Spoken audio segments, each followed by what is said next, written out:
ቃልህ ያበራል፣ ደግሞ ሕፃናትን አስተዋዮች ያደርጋል። እግዚአብሔር የጥበብ መንገድ በቃልህ አለ።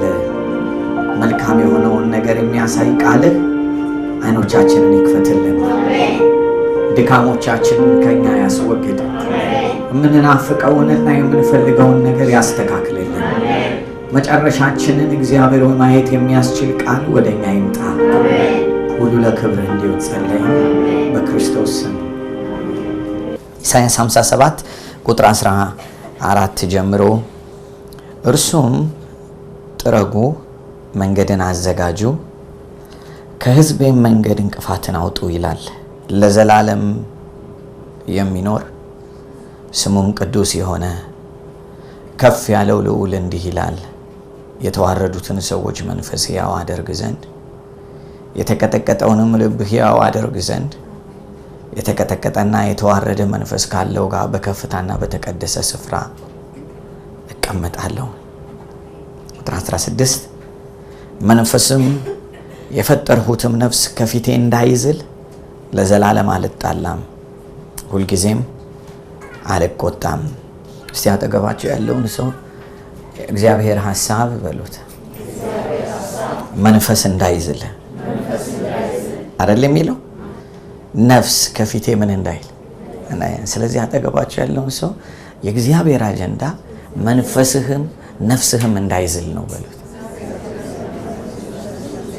ማለት በቃ እግዚአብሔር ሲናገር እንደዚህ ያለ ጥረጉ፣ መንገዱን አዘጋጁ፣ ከሕዝቤም መንገድ እንቅፋትን አስወግዱ። ለምን ሲል ለዘላለም ምን እንዳይል እንዳይዝል። ማን እንዳይዝል? መንፈስ። እና ምን ማለት ነው እንዳይዝል የሚለው ሐሳብ ካለ መዛል አለ ማለት ነው አይደለ? ግን የእግዚአብሔር አጀንዳ ምንድን ነው? እንዳይዝል ነው። ስለዚህ እግዚአብሔር ምን አለ? መንፈስ ከሚዝል፣ የፈጠርኩት መንፈስ ከሚዝል መንገድ ላይ ያለ እንቅፋት ሁሉ ምን እላለሁ? አስወግዳለሁ። በፍጹም አለ የፈጠርኩት መንፈስ የፈጠርኩት ነፍስ ከፊቴ እንዳይዝል አለ። ኢቭን እኔ እንኳን ብቆጣ ለዘላለም አልቆጣም። ምን ማለት ነው? እግዚአብሔር ትልቁ አጀንዳው የሰው መንፈስ እግዚአብሔር ባየለት ልክ እንዲኖር ነው።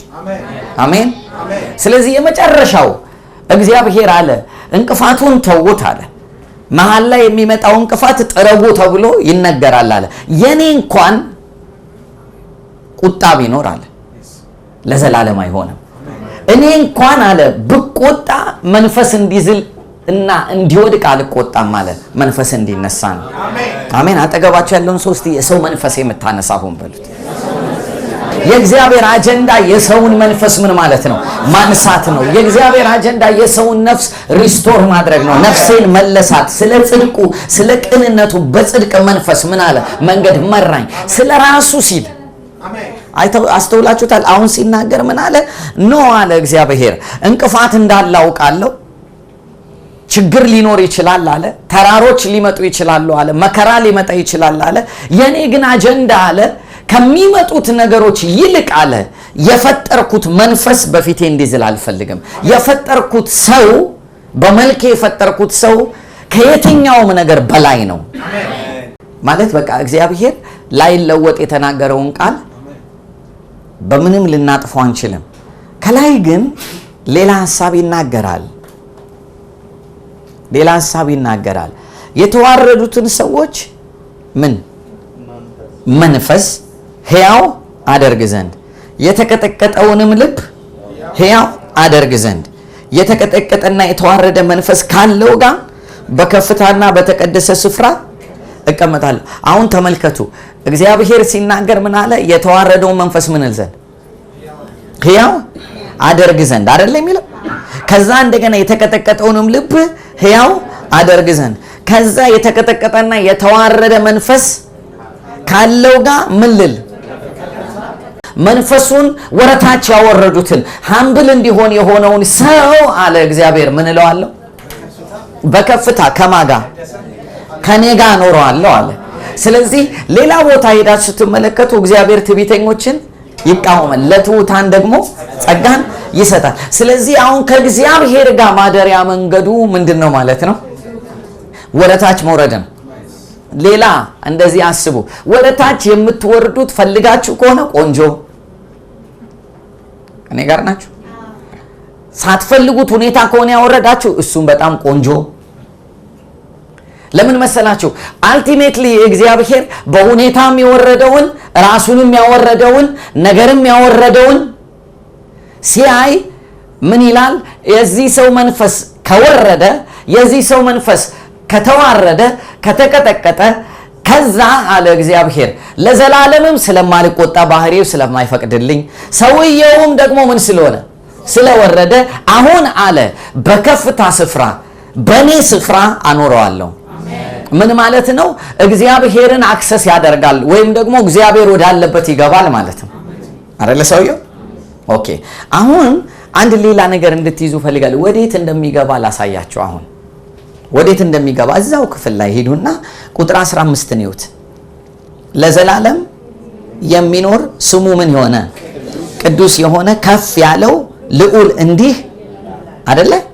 እንደገና ቁጥር 15 መጨረሻ ላይ ሄዳችሁ ደግሞ ስትመለከቱ የተቀጠቀጠና የተዋረደ መንፈስ ካለው ጋር በምን ከፍታና የተቀደሰ የሚባል ስፍራ አለ አይደለ? የለም? ከፍታና የተቀደሰ ስፍራ አለ። ቁጥር 15 ላይ ምን ይላል? ስሙ ለዘላለም የሚኖር ስሙ ከዛስ ቆይ ቅዱስ የሆነና አሁን ቆይ ያዙት። ይኸውላችሁ ስሙን ሲጠራው ምን አለው? ቅዱስና ከፍ ያለ ልዑል። ማንን? እግዚአብሔርን አይደለ? ቁጥር 15 ላይ ምንድን ነው የሚለው? በከፍታና በተቀደሰ ምን እለዋለሁ? እሺ ሲጠራው ራሱን ምን ብሎ ነው የጠራው? እግዚአብሔር ለዘላለም የሚኖር ስሙ ምን? ቅዱስና ከፍ ያለ ልዑል ራሱ ነው። ምንድን ነው? ቅዱስ ነው። ከዚያስ ከፍ ያለ ልዑል ነው አይደለ? ቅዱስ ልዑል ነው፣ ከፍ ያለ ልዑል ነው አለ። አሁን ቁጥር 15 መጨረሻው ላይ ደግሞ ሄዳችሁ ስታነቡ የተቀጠቀጠ ልብ ያለው የተዋረደ መንፈስ ያለውን ምን ይላል? በከፍታና በተቀደሰ ስፍራ። ቆይ ከላይ ስሙ ማን ነው? ኖ ቅዱስና ከፍ ያለ። አሁን ደግሞ የተቀጠቀጠና የተዋረደ መንፈስ ያለውን የት አደርገዋለሁ አለ? በከፍታና በተቀደሰ። ቆይ የላይኛው ማን ነው? የታችኛውስ? ስፍራ አይደለም፣ ራሱ እግዚአብሔር ነው። ምን አለው? የተዋረደና የተቀጠቀጠ መንፈስ ያለውን እኔ ውስጥ አኖረዋለሁ። አብራችሁ ናችሁ ማለት ቅዱስና ከፍ ያለው እሱ አሁን ምን አለ? ለዛ ሰውዬ እኔ ስፍራ ሆነዋለሁ። አጠገባችሁ ያለውን ሰው ራሱ እግዚአብሔር ስፍራ ይሆናል በሉት አንዴ። ማለት የተሻለ ቦታ የሚባል በምድር ላይ የለም። የተሻለ ቦታ ዱባይም አይደለም፣ የተሻለ ቦታ አዲስ አበባም አይደለም፣ የተሻለ ቦታ አሜሪካም አይደለም። የተሻለ ቦታ ራሱ እግዚአብሔር ነው። እግዚአብሔር ጋር ግን ሰው መገኘት የሚችለው ምን ከሆነ ነው አለ? የተቀጠቀጠና የተዋረደ መንፈስ ካለው ስፍራ እኔ ጋር ይኖረዋል። ምን ማለት መሰላችሁ? የሃይማኖት መልክ ካለው አይደለም። ኖ አይደለም። የሆነ የሚታይ ነገር ሰው የሚያጸድቅለት ራይት የሚሰጠው ነገር አይደለም። እግዚአብሔር ጋር ሰውን የሚያስገባው እግዚአብሔር ጋር ሰውን የሚያስገባው ራሱ እግዚአብሔር ራይት የሚሰጠው የሚያየው የተቀጠቀጠ የተዋረደ መንፈስ። አሁን በጣም እንድታስቡ ፈልጋለሁ። መቀጥቀጥ ማን በቃ በፍላጎት የሚቀጠቀጣል? ማንም በፈቃዱ አይቀጠቀጥም። አጠገባቸው ያለውን ሰው ሳትፈቅድም የምትቀጠቀጠው መቀጥቀጥ እግዚአብሔር ጋር ያስገባሃል በሉት። አልገባችሁም አይደል? ይኸውላችሁ ሁኔታዎች ተነስተው ሲቀጠቅጧችሁ ምን በሉ መሰላችሁ? ስፍራዬ እየከተቱኝ ነው፣ ሊያስገቡኝ ነው። ክብር ለእግዚአብሔር ይሁን። ሳንፈልጋቸው የሚመጡ ይኸውላችሁ የተዋረደ ልብ አይደለም የሚለው እሱ በፈቃድ የሚደረግ ነው። እግዚአብሔር እንደዚህ አለ፣ ራሱን ፈቅዶ የሚያዋርደውና አለ ሰዎችም ምን የሚሉት ወይ ሁኔታዎች የሚቀጠቅጡት። አገኛችሁ? አጠገባችሁ ያለውን ሰው በእውነት ነው የምላችሁ፣ የእግዚአብሔር አጀንዳ እንደዚህ ነው። ሁኔታዎች ሲቀጠቅጧችሁ፣ ሁኔታዎች ሲበዙባችሁ፣ ሁኔታዎች ሲጨምሩባችሁ እግዚአብሔር እንዲህ እያለ ነው፣ የተቀደሰ ከፍ ያለ ስፍራ ውስጥ ላስገባው ነው። እርሱም ማን ነው? እኔው ራሴ ነኝ። አሜን። ይሄ ነገር እንዳለ ሆኖ አንድ ሌላ ቃል ግን አለ እዚህ ጋር። እኔ አሁን ትንሽ ላሳያችሁ አሁን የምፈልገው ቁጥር 15 ለዘላለም ምን የሚል የሚኖር አይደል? አማርኛው ለዘላለም የሚኖር ነው አይደል የሚለው የሚገርማችሁ ኦሪጂናል ቃሉ ዘላለምን የሚኖር ማለት ነው። ቆይ አሁን በደንብ ስሙኝ። ለዘላለም መኖር አይችልም እግዚአብሔር። ይኸውላችሁ ማለት ለዘላለም መኖር ካላችሁ የሆነ የሚያኖረው ነገር አለ አይደል? ለዘላለም የሚኖረው የሚለው ሐሳብ አይደል? ዘላለምን ምን የሚል ነው? የሚኖር ነው ማለት ዘላለም ራሱ ዘላለም የሆነው ማጋ ነው እግዚአብሔር ጋር ነው። ስለዚህ ዘላለምን ምን የሚል ነው? የሚኖር ነው። አሁን ምንድነው ያለው መሰላችሁ? ዘላለምን የሚኖር እግዚአብሔር እንደዚህ አለ፣ የተቀጠቀጠና የተዋረደ መንፈስ ያለውን በከፍታና በቅዱስ ስፍራ ምን እለዋለሁ? ማጋ ያ የተቀደሰና ከፍ ያለው ማን ነው? ራሱ ነው። እዛ ምን እለዋለሁ? አኖረዋል። ስለዚህ ምን ይላል? እዛ አኖረዋለሁ ሲል በሌላ አነጋገር ምንን ሊኖር ነው? እስቲ አጠገባችሁ ያለውን ሰው ዘላለምን እንድንኖር ነው የተጠራ ነው በል። ዘላለም ሁለት አይነት ትርጉም ስላለው ሁለቱንም ትርጉም እያሰብን መኖር አለብን። አንደኛው የማያቋርጥ ፐርፔቹዋል የሆነ ወይም ደግሞ ማቆሚያ የሌለው ህይወት ማለት ነው አይደል? ስለዚህ አሁን እግዚአብሔር የኔና የናንተ ጥሪ ማቆሚያ የሌለው ነው። አሜን። እሺ አሁን አንድ ነገር ላሳያችሁ። በምድር ላይ በጣም ቢበዛ ስንት ዓመት እንኖራለን መስፍኔ? አዎ ጎበዝ 120 ለራስ ወሰደ። እኔም እንዳንተ እንደው በጣም ቢበዛ ብንኖር እግዚአብሔር ይመስገን 120ም ካደረገ ጥሩ ነው። እርጅና ይምጣብን እንጂ እድሜው ይጨምርልን። አሁን አስቡ የፈለገ ረጅም ዓመት ኑሩ 120 ነው የምትኖሩት ከተባለ የሚገርማችሁ 120 ዓመት ማለት ነው ዘላለም ውስጥ ስትገባ የለችም። 120 ትልቅ የመሰለን የት ነው? ከዘላለም ውጭ ስንሆን ነው። ዘላለም ግን በጣም ትልቅ ስለሆነ 120ም ዘላለም ውስጥ አይጠራም አይደለ? እሺ ስሙኝ። ስለዚህ በምድር ላይ ያለው እድሜ ዘላለምን ማስተካከያ ነው ወይስ ዘላለም ነው? አስባችሁ አሁን ዛሬ እንድንወጣ የምፈልገው በእንዲያስ የተሰጠን አሁን ያለን እድሜ ዘላለምን ማስተካከያችን ነው ወይስ ዘላለማችን ነው? አሁን ለመልሱማት ጎበዞች ነን፣ ስንመልሰው ጎበዞች ነን፣ ስንኖረው ግን ዘላለማችን ነው ማለት ዘላለምን ማስተካከያ ተደርጎ የተሰጠን ትንሽ እድሜ ዘላለም ሆኖብን ዘላለምን ያሳጣናል። ልድገምላችሁ።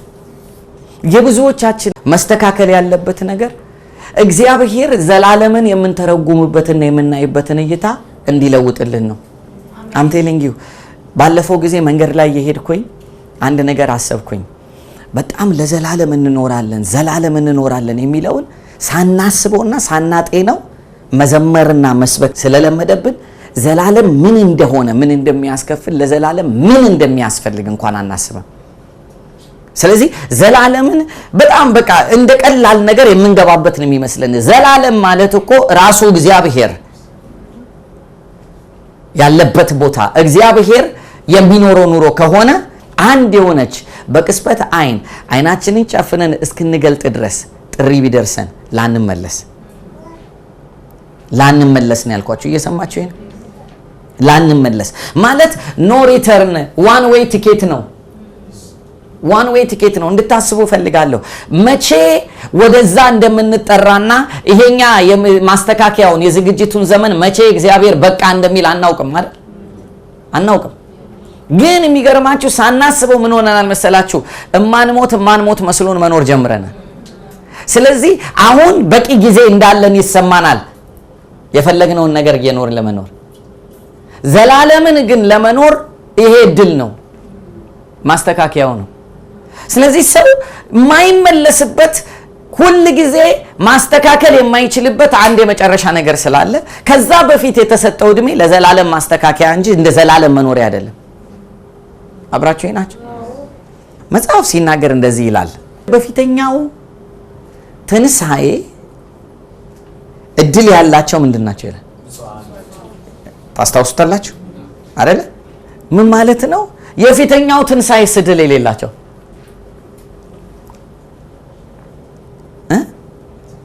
መጽሐፍ ቅዱስ ሲናገር እንደዚህ ይላል፣ ሙታንም ሁሉ አይደለም የሚለው ይነሳሉ። ከተነሱ በኋላ የት ይሄዳሉ? ወደ ዘላለም ፍርድ ይሄዳሉ። ከዛ በኋላ በክርስቶስ ያመኑ ወደ ምን?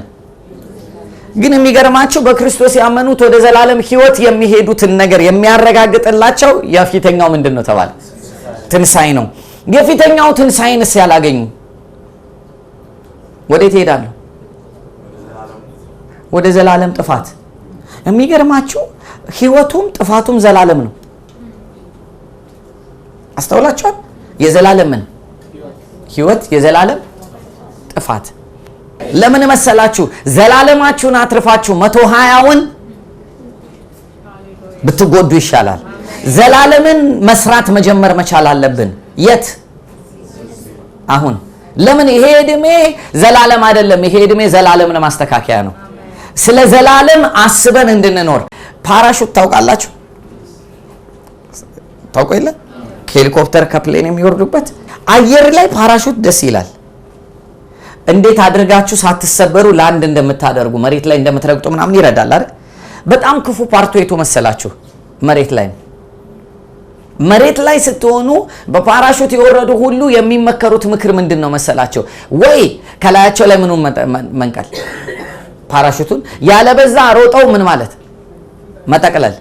ምክንያቱም ሳይጠቀልሉት ወይም ሳይቆርጡት ካቆዩት መሬት ላይ ያለውን ንፋስ ይሞላና መሬት እያንከባለላቸው ይሄዳል።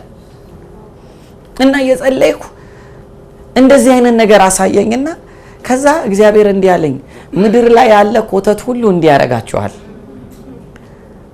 እየሰማችሁኝ ነው? ምን ማለት መሰላችሁ? ለዘላለም እንዳንዘጋጅ የሚያደርገን ዘላለምን እያየን እንዳንኖር የሚያደርገን በጣም ብዙ ነገር አለ። እሱን ማስተካከል አለብን። እግዚአብሔር ታዲያ እንደዚህ አለ፣ ዘላለምን ከኔ ጋር መኖር የምትፈልጉ ከሆነ አለ የተዋረደ ልብና የተቀጠቀጠ መንፈስ። ኦፍ ኮርስ በክርስቶስ ኢየሱስ እግዚአብሔር ባርኮናል። ክብር ለእግዚአብሔር ይሁን።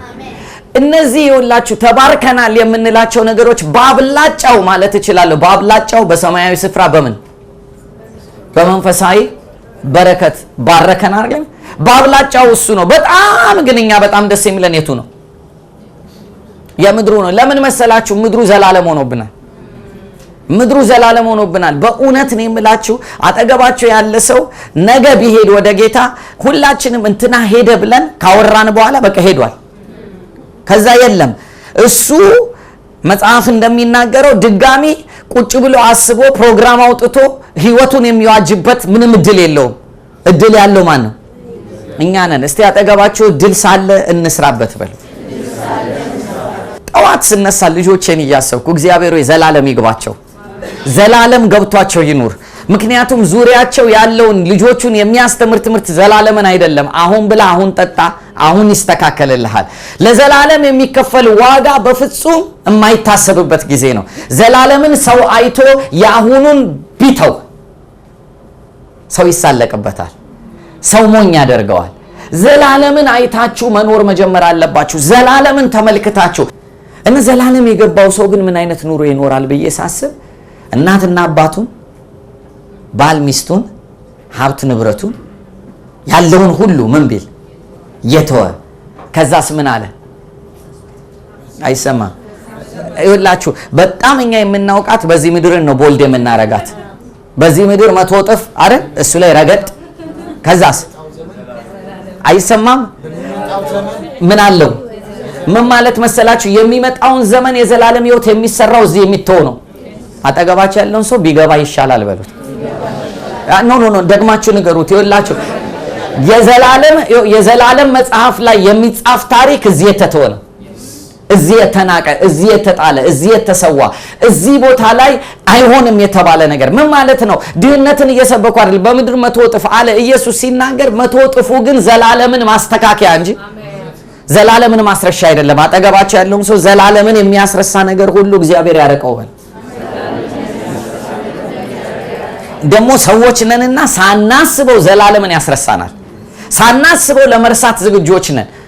እና እግዚአብሔር እንደዚህ ያለ ኢየሱስ 100 እጥፍ የሚመጣው ሲጀመር፣ እስቲ አንድ ጥያቄ ልጠይቃችሁ፣ ካልኩሌሽኑን እናስተካክለው።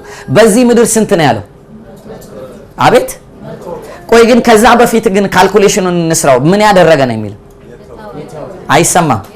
ምን የተወ? እናቱን፣ አባቱን፣ ሀብቱን፣ ንብረቱን አይደል? ሚስትን፣ ልጆችን፣ ከዛ ራሱን ምን ያለ እና ምን ይሆናል? መቁጠሪያ የለውም እኮ 100 እጥፍን ብትሰጡት አይቆጥርም። አግኝታችሁ ኢየሱስ እኮ ሁሉን የተወ ምን ይሰጠዋል አለ። ምን ማለት መሰላችሁ? የምትቆጥሩበትና የሚቆጥር ማንነት በሌላችሁ ሰዓት 100 እጥፍ ቢሰጣችሁ ሰው ይቆጥርላችኋል እንጂ እናንተ አትቆጥሩትም። እናንተ ሁሌ የምታስቡት የቱን ነው? ዘላለምን ነው። ስለዚህ አሁን ኢየሱስ እንዲህ አለ፣ ለዘላለም የሚሰራ ማንነት ይኑረን። እውነቴን የምላችሁ ለዘላለሙ እያሰቡ መኖር ሪቫይቫል ነው። የልብ እንደገና ትኩሳት ሲመለስ፣ ክርስቶስን በቀደመው ፍቅር መውደድ ስንጀምር፣ እንደገና ስለ እርሱ ዋጋ ልንከፍል፣ ሚሽነሪዎች ሆነን ልንወጣ፣ ገጠር ልንገባ፣ ልንተው፣ አንዳንድ ነገሮች ልንጥል። ይኸውላችሁ ዱባይ መተን ገና አጣጥመን 3 ዓመትና 4 ዓመት ስንሆን ማንነትና አይደንቲቲያችንን የቀየረውን ትተን የገጠር ውሃ ሲናፍቀን ወንጌል ለመስራት ዘላለም እየተጻፈልን ነው። አንዳንዶች መተው ሲመለሱ ኖ ገጠርማ አልገባም፣ አዲስ አበባ ተከራይቼ እኖራለሁ። ኖ ገጠር ትገቢያለሽ፣ ወንጌል ትሰብኪያለሽ። ያን ጊዜ ዘላለም ይሰራላችኋል። ምን ማለት መሰለ፣ ሁላችንም ነው የምላችሁ በምድር ላይ የምንኖረው ኑሮ ከዘላለሙ ከበለጠብን ንስሐ ልንገባ ይገባናል።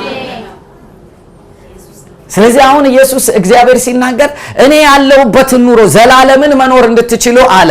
ወይ እኔ የሚቀጠቅጣችሁን ፈቅዳለሁ።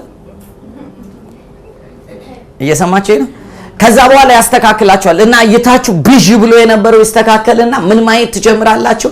እኔ እኮ ለሁል ጊዜ ልኖር አይደለም፣ ለዘላለም ግን ለመኖር ይሄ ጊዜ ተሰጥቶኛል። ስለዚህ አሁን እግዚአብሔር እንደዚህ አለ፣ ዘላለምን እንድትኖሩ ከፈለጋችሁ አለ የተዋረደ የተቀጠቀጠን መንፈስ የተዋረደን ልብ እሰጣችኋለሁ።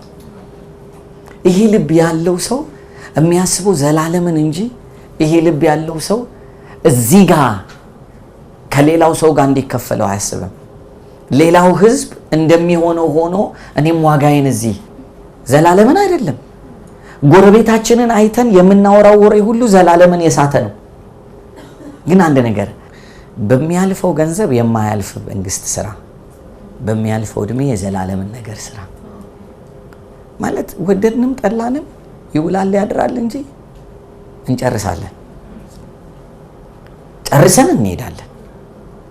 አንዳንዱ በ45 አንዳንዱ በ55 አንዳንዱ በ120 ሁሉም ግን ሲሄድ እላይ የሚመዘገብለት የኖረው እድሜና ያከበረው ልደት ሳይሆን ለዘላለም ያሻገረው ስራ ነው። ብዙዎቻችን አሁን የዘላለምን ህይወት አግኝተናል ብለን ነው አይደል? እግዚአብሔር ግን የዘላለምን ህይወት ማግኘታችንን ብቻ አይደለም የሚፈልገው፣ ላገኘነው ህይወት ለዘላለሙ የሚሰራ ህይወትም እንዲኖረን እግዚአብሔር ይፈልጋል።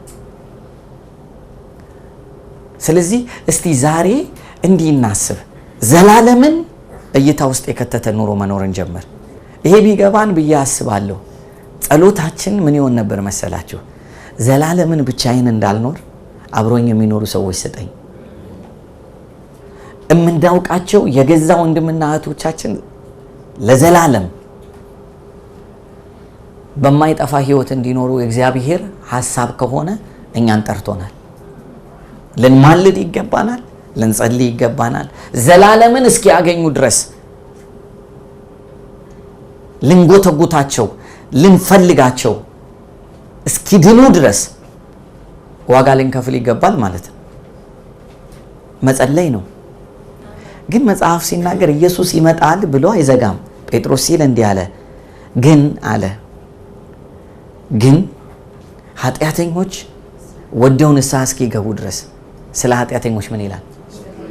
እሱ የዘገየው ስለምኖች ነው? የዘላለምን ሕይወት እንዲወርሱ ነው። እኛስ የዘገየነው ለምንድን ነው? ይኸውላችሁ የዘላለምን ሕይወት እንዲወርስ እሱ ከዘገየ እኛ ደግሞ ያለነው የዘላለምን ሕይወት የሚወርሱትን ቶሎ እንድናስገባ ነው። እግዚአብሔር ይረዳናል። እግዚአብሔር ያግዘናል። እስቲ አጠገባቸው ያለውን ሰው እግዚአብሔር ያግዘኛል፣ ሰዎችን ወደ ዘላለም ይዤ እገባለሁ እስቲ በሉ። እስቲ ደግማችሁ ተናገሩ። እግዚአብሔር ያግዘኛል፣ ጸጋን ይሰጠኛል፣ ቤተሰቦቼን ወደ ዘላለም ይዣቸው እገባለሁ። ጓደኞቼን አብረውኝ ያሉትን ወደ ዘላለም ይዣቸው እገባለሁ። ይኸውላችሁ እግዚአብሔር አሁን የምንጸልየው ጸሎት ምን እንደሆነ ነገራችሁ? ዘላለምን እያየን ለዘላለም እንድንኖር ኑሯችንን እንዲቀይረው። አሜን። ስለዚህ ቸርች መምጣት አይደለም ካሁን በኋላ እግዚአብሔር ከቅዱሳኖች የሚፈልገው አደባባይ መሄድ ነው። ወደ መንገድ መሄድ መውጣት። አሜን። ወደ መንገድ መውጣት። ክብር ለእግዚአብሔር ይሁን። ሬስቶራንቶች ውስጥ መሄድ፣ ሺሻ ቤቶች ውስጥ መሄድ፣ በየአፓርትመንት ውስጥ መሄድ፣ አፍን ዝም ለማድረግ መናገር። ምን ብሎ? ኢየሱስ ክርስቶስ ከዘላለም ሞት ሊያድንሽ የዘላለምን ሞት ወስዶልሻል። ተመለስ፣ ተመለሺ። ዶንት ሉዝ ዲስ ላይፍ። ይሄ ህይወት ውድ ነው።